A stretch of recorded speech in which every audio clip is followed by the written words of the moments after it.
Cheers, guys! English Rabisco here. And as you know, McDonald's has left Russia after over 30 years, opening back in 1990 in Moscow when it was still the Soviet Union. Of course, this was a huge symbolic end of the Cold War and these tensions between the two superpowers as the Soviet Union and later Russia became a part of the international and global community. But because of the Russian invasion of Ukraine and all the complications in Russia as a result, Russia has closed its stores and exited Russia altogether, and what became of McDonald's there is now Vkusno и tochka, or delicious period, with their infamous logo compared to the Marriott or Warner Music Group logo, or even the flag of Bangladesh. Yeah, that. And you might think that this is weird, that you can go to this Vkusno и tochka thing and get the same cheeseburger you can get at McDonald's. But this isn't the first time it has happened, so let me tell you about the story of Metro in Iceland. Originally, of course, there was a McDonald's in Iceland, which opened on September the 9th, 1993. And of course, the first customer there had to be the Prime Minister of Iceland, David Oshon. And a news article about its opening said that McDonald's only specially selected beef with no additives to the product. The fish came from the same supplier for the McDonald's in the UK at the time in Grimsby. Similarly, the hamburger buns and packaging came from the UK as well. The chickens came from a domestic supplier in, and excuse me if I pronounce this wrong, but Rangarvalashista. And the cheese and whatnot was supplied by an Icelandic company called Mjólkursamsalan. And yeah, as you can tell, much of McDonald's Iceland's ingredients and what they used were imported. So yeah, Iceland is a relatively small island country with a small population.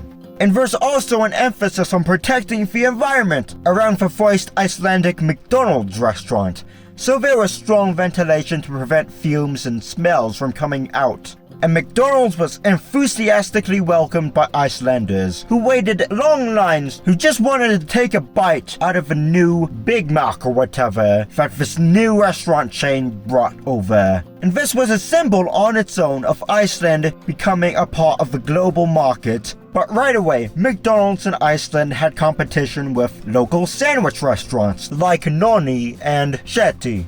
And as you can tell, eventually, with importing their ingredients like that, the cost of making McDonald's in Iceland and the price for customers was expensive, but it still had a customer base. There's always going to be one person who at least wants to have McDonald's once in a while, or maybe even every day. But then it all came crashing down. There was the Icelandic financial crisis that started in 2008, with all the other ones in the world.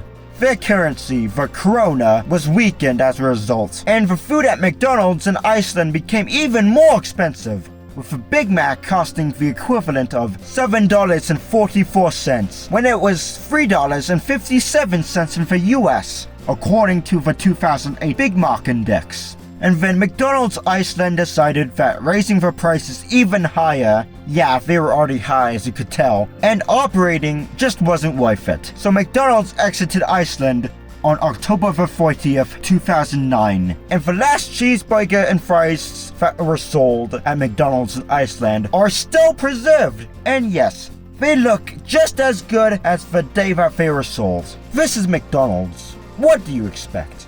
And here we get to the Icelandic replacement restaurant for McDonald's called Metro. 2 days later, on November the 1st, 2009, Metro was created by List HR, who was previously responsible for the McDonald's franchise in Iceland. Now this time, the ingredients were domestic instead of being imported, so it was now cheaper and more reasonable to operate. Metro also inherited some of the McDonald's menu, which now has Icelandic names. As you can see, there are new items on their menu like fried chicken in a bucket, which is similar to KFC. But much of what we know so well is still here, like the Hemsburger-y, which appears to be the equivalent of the Big Mac. The Goofburger-y looks like the Quarter Pounder, the Kjúklingaburger, which is like the McChicken, and even the chicken nuggets look identical to McDonald's. Not to mention, there's a replacement for the Happy Meal called the Books. And the play places for McDonald's seem to have carried over to Metro with play areas in the restaurant. Metro has also started becoming more health conscious. For instance, putting the calories and nutritional facts on the menus, which at the time this was introduced, was not required by law in Iceland. And McDonald's has no intentions to returning to Iceland, so Metro has been running ever since. And in the end, a McDonald's replacement when it closes in a country is not a new thing, but there are a few things to keep in mind when it comes to Vkusno and tochka. The reason why Metro arose was because of a financial crisis, and it became very expensive and hard to operate McDonald's in Iceland, while Vkusno and tochka became a thing because of the Russian invasion of Ukraine and all the complications, like I said, that occurred as a result.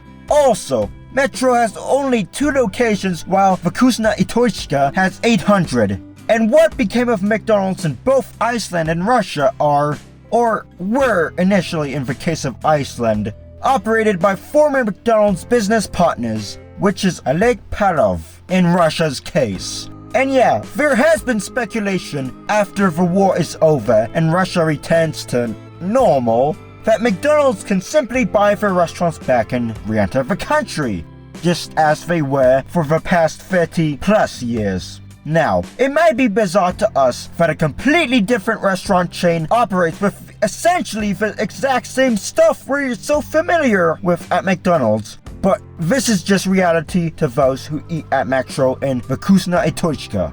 And that's all there is to it. Bye for now.